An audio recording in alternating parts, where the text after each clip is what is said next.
पूर्वी दिल्ली के विवेक विहार इलाके में सोमवार की शाम एक महिला का अपहरण कर गैंगरेप किया गया। ये मामला तब सामने आया जब पुलिस ने गुरुवार को इस मामले में एफआईआर दर्ज की। दरअसल सोमवार को मारुति वैन में अपहरण कर चलती वैन में महिला के साथ गैंगरेप किया गया। करीब 3 घंटों तक महिला के साथ 3 दरिंदों ने बलात्कार किया, जिसके बाद महिला को दिलशाद गार्डन के जीटीबी अस्पताल के पास दर्दनाक हालत में फेंक दिया गया। इस दर्दनाक हादसे के बाद पीड़िता को बेहोशी की हालत में जीटीबी अस्पताल में भर्ती कराया गया। होश में आने पर पीड़िता ने पुलिस को अपनी आप बीती बताई, जिसके बाद पुलिस ने एफआईआर दर्ज कर लिया है। हाँ तो ये कि वारदात के वक्त महिला का 2 साल का बेटा भी महिला के साथ था। बीजेपी मिशन 2014 की पूरी तैयारी में लग गई है। मोदी के हाथ में चुनाव की कमान है, लिहाजा नरेंद्र मोदी एक एक कदम फूंक कर चल रहे हैं। बीजेपी की संसदीय बोर्ड की हुई बैठक के बाद ये साफ हो गया है कि करीब 11 समितियां बनेंगी जो चुनाव प्रचार से जुड़े सारे पहलुओं को देखेंगी। इन समितियों का औपचारिक ऐलान आज होगा। मोदी की इस टीम से पता चलता है कि संघ की सलाह के बाद मोदी सबको साथ लेकर चले हैं। बैठक में हुई मंथन के बाद ये तय हुआ कि बीजेपी कैंपेन कमेटी के तहत 11 उप समितियां बनेगी, जिसमें चुनावी घोषणा पत्र, प्रचार और चुनाव संचालन समिति होंगे।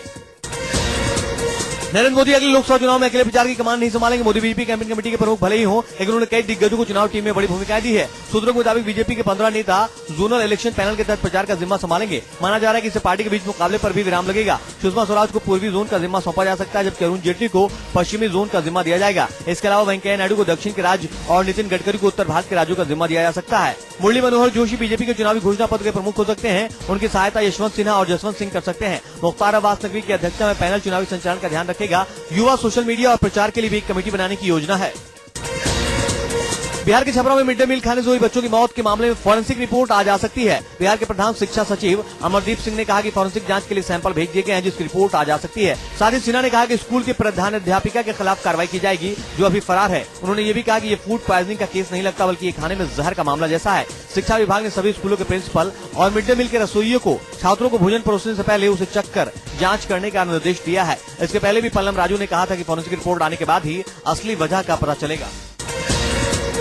बिहार के छपरा जिले में जहरीला मिड डे मील खाने से हुई बच्चों की मौत के बाद अब सरकार मिड डे मील में परोसे जा रहे खाने की क्वालिटी को लेकर सचेत हो गई है। बिहार में मिड डे मील हादसे के बाद केंद्र सरकार ने अब एक निगरानी समिति बनाने का फैसला किया है। ये समिति आपूर्ति किए गए खाने की क्वालिटी की जांच करेगी। जांच कमेटी का गठन करते हुए केंद्र सरकार ने कहा है कि योजना में खामियां पाए जाने के बाद बिहार के 12 जिलों के लिए अलर्ट जारी किया गया था। मानव संसाधन विकास मंत्री एम पल्लम राजू ने इस कमेटी को गठित करते हुए कहा कि ये कमेटी मिड डे मील में बच्चों को परोसे जाने वाले खाने की क्वालिटी और इस बात पर नजर रखेगी कि खाना हेल्दी और हाइजेनिक हो।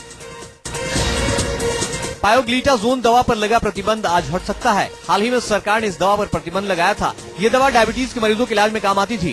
स्वास्थ्य मंत्रालय अपने इस फैसले पर दोबारा विचार करने जा रहा है। बताया जा रहा है कि सरकार पर दवा कंपनियों के बढ़ते दबाव की वजह से स्वास्थ्य मंत्रालय अपने इस फैसले पर आज होने वाली मीटिंग में विचार कर सकता है। सरकार ने इस प्रतिबंध के पक्ष में पहले कई तर्क दिए थे। सरकार ने इस दवा की बिक्री, उत्पादन, आयात और मार्केटिंग पर इसलिए प्रतिबंध लगाया था क्योंकि इसके सेवन से ब्लैडर कैंसर का खतरा बढ़ने की रिपोर्ट आ रही थी। इसलिए लोगों के स्वास्थ्य को ध्यान में रखकर ये फैसला लिया गया था।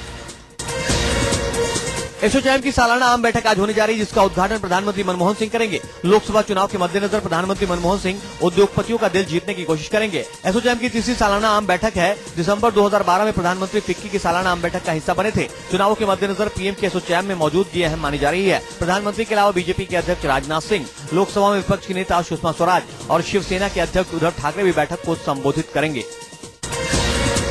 एयर इंडिया आज अपने परफॉर्मेंस का प्रेजेंटेशन अपने नए बोर्ड के सामने दे सकता है। एयर इंडिया ये प्रेजेंटेशन दिल्ली में देगा। ये प्रेजेंटेशन कंपनी में नियुक्त हुए नए डायरेक्टर के सामने दिए जाएंगे। एयर इंडिया के इस प्रेजेंटेशन में टॉप अधिकारी और सरकार के नुमाइंदे भी शामिल होंगे। कंपनी के इस प्रेजेंटेशन में मुनाफा समेत वित्तीय योजनाएं भी शामिल हैं। एयर इंडिया के इस प्रेजेंटेशन के बाद कंपनी में कुछ परिवर्तन भी हो सकते हैं, जिसका फायदा हवाई यात्रियों को मिल सकता है। एयर इंडिया का यह प्रेजेंटेशन काफी अहम माना जा रहा है, क्योंकि नए डायरेक्टरों के सामने एयर इंडिया को मुनाफे में चलाने की चुनौती है।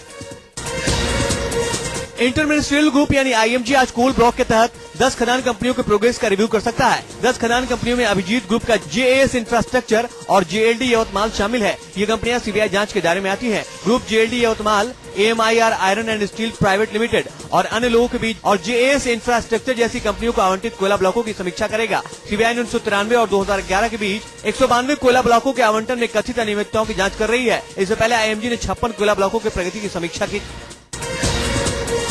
न्यायमूर्ति सदाशिवम आज देश के सर्वोच्च न्यायालय के मुख्य न्यायाधीश पद की शपथ लेंगे। सदाशिवम 40वें मुख्य न्यायाधीश का पदभार संभालेंगे। न्यायमूर्ति सदाशिवम न्यायमूर्ति अल्तमस कबीर का स्थान ग्रहण करेंगे, जो रिटायर हो रहे हैं। पी सदाशिवम मद्रास में 25 जुलाई 1973 को अधिवक्ता के तौर पर दाखिल हुए थे। सदाशिवम ने अधिवक्ता, अतिरिक्त सरकारी अधिवक्ता और मद्रास उच्च न्यायालय में विशेष सरकारी अधिवक्ता के तौर पर काम किया है। 8 जनवरी 1996 को मद्रास उच्च न्यायालय के स्थायी न्यायाधीश के रूप में नियुक्त किए गए थे। 20 अप्रैल 2007 को सदाशिवम का पंजाब एवं हरियाणा उच्च न्यायालय में ट्रांसफर हो गया था। 21 अगस्त 2007 को वे उच्च न्यायालय के न्यायाधीश के रूप में नियुक्त किए गए थे। महाराष्ट्र सरकार ने एक रिपोर्ट के हवाले से बात कही है कि मुंबई को बाढ़ का सामना करना पड़ सकता है। महाराष्ट्र विधानसभा में कहा कि शहर के निचले इलाकों में बाढ़ जैसे हालात पैदा हो सकते हैं। महाराष्ट्र के पर्यावरण मंत्री संजय देवताले ने सदन को बताया कि the energy and resources institute ने राज्य सरकार को अपनी प्राथमिक रिपोर्ट सौंपी है, जिसमें चेतावनी दी गई है कि 26 जुलाई 2005 को मुंबई में जिस तरह की बाढ़ आई थी, वैसे ही हालात फिर पैदा हो सकते हैं। मंत्री ने कहा कि टेरी की अंतिम रिपोर्ट सौंपने के बाद इसकी सिफारिशें बीएमसी के पास भेजी जाएंगी ताकि वो इसके लिए तैयार रहे। सलमान खान की मुश्किलें गैर इरादतन हत्या के मामले में बढ़ सकती हैं। 2002 के हिट एंड रन मामले में सलमान पर गैर इरादतन हत्या का मुकदमा चलाने का निर्देश दिया गया है, जिसकी सुनवाई आज से शुरू हो जाएगी। सलमान खान ने 28 सितंबर 2002 को अपनी लैंड क्रूजर कार से मुंबई के बांद्रा क्षेत्र में फुटपाथ पर सो रहे 5 लोगों को कुचल दिया था। इनमें से 1 की मौत हो गई थी, जबकि 4 गंभीर रूप से घायल हुए थे। जनवरी 2013 में बांद्रा की महानगरीय अदालत ने इस मामले में सलमान पर गैर इरादतन हत्या का मुकदमा चलाने के आदेश दिए थे, लेकिन सलमान ने निचली अदालत के इस फैसले को सत्र न्यायालय में चुनौती दी थी, जिसके बाद सलमान की अपील खारिज कर दी गई थी।